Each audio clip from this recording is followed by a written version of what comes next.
Bonjour bien-aimés frères et sœurs, que le Seigneur nous bénisse ce matin. Nous allons partager la parole de Dieu. Nous voulons élever le nom de notre Seigneur, notre Dieu.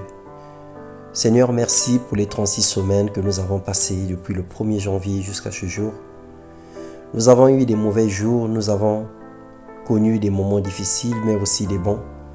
Le monde est à la renverse, mais ta grâce nous suffit. Comment ne pas te dire merci et bénir ton nom pour toutes choses, pour toute grâce, pour tout ce que tu as accompli dans nos vies. Nous t'élevons et nous te glorifions au nom de Jésus-Christ.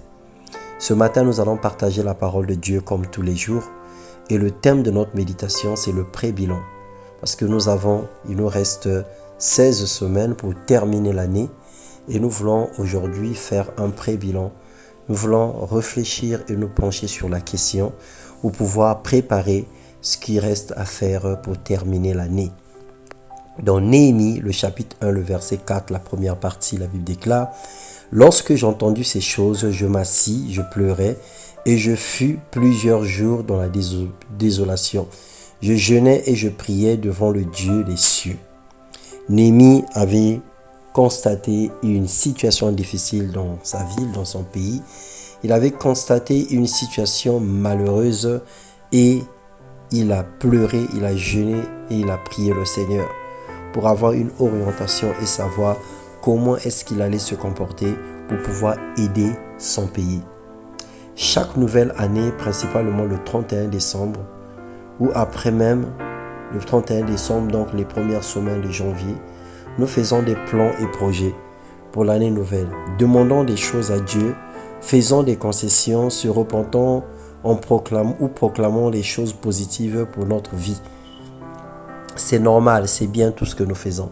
Déclarer les choses, prophétiser sur nos propres vies, car nous sommes nous-mêmes les propres prophètes de notre vie et nous pouvons appeler à l'existence des choses qui n'existent pas au travers de nos déclarations. Seulement, au bout de quelques semaines, plusieurs oublient leurs résolutions. Plusieurs changent de priorité, se désorientent et perdent la pédale. Plusieurs ne se rappellent même plus de déclarations qui sont faites le jour même du 31. Au regard de ce que nous vivons,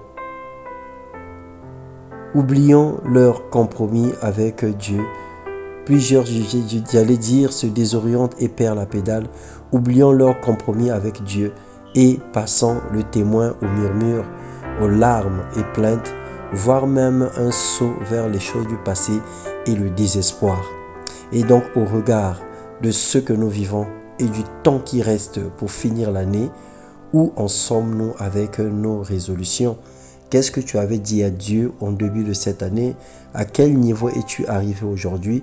As-tu obtenu les désirs profonds de ton cœur? As-tu obtenu la moitié de ce que tu demandais? N'as-tu encore rien obtenu?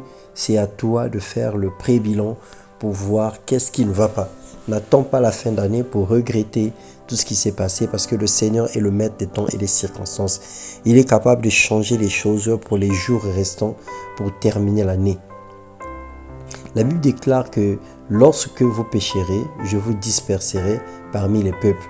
Mais si vous revenez à moi et si vous observez mes commandements et les mettez en pratique, alors quand vous serez exilés à l'extrémité du ciel, de là, je vous rassemblerai et je vous ramènerai dans les lieux que j'ai choisis pour y faire résider mon nom. Néhémie 1, le verset 8 à 9. Il est temps, bien-aimé, de faire le pré-bilan et revoir nos priorités. Toutes choses concourent au bien pour ceux qui aiment Dieu. La crise mondiale et les autres circonstances que nous connaissons actuellement ne peuvent pas arrêter le plan de Dieu pour nos vies ou pour tout un chacun de nous. Romains 8, 28. La Bible nous recommande de prendre l'attitude de Néhémie, de sortir des plaintes et des lamentations, de reconstruire la muraille, les bouches trous, refermer les fissures et intercéder et reprendre à zéro, reprendre la course, recommencer encore et encore. La main de Dieu n'est pas courte pour nous toucher. Il peut changer les choses pour les 16 semaines restantes, afin de clore l'année 2022 et faire de 2023 une année de réussite pour nous au milieu de la désolation et de l'échec mondial.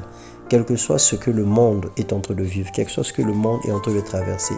La Bible déclare que n'appelez pas qui ce que le monde appelle crise, n'appelez pas conjuration ce que le peuple appelle conjuration. Parce que le Seigneur lui-même, il sait ce qu'il a prévu pour nous et là où il nous emmène. Que Dieu vous bénisse et vous comble de sa grâce, qu'il vous remplisse de sa paix divine et qu'il se manifeste en tout à chacun de nous. Au nom puissant de Jésus-Christ. Amen.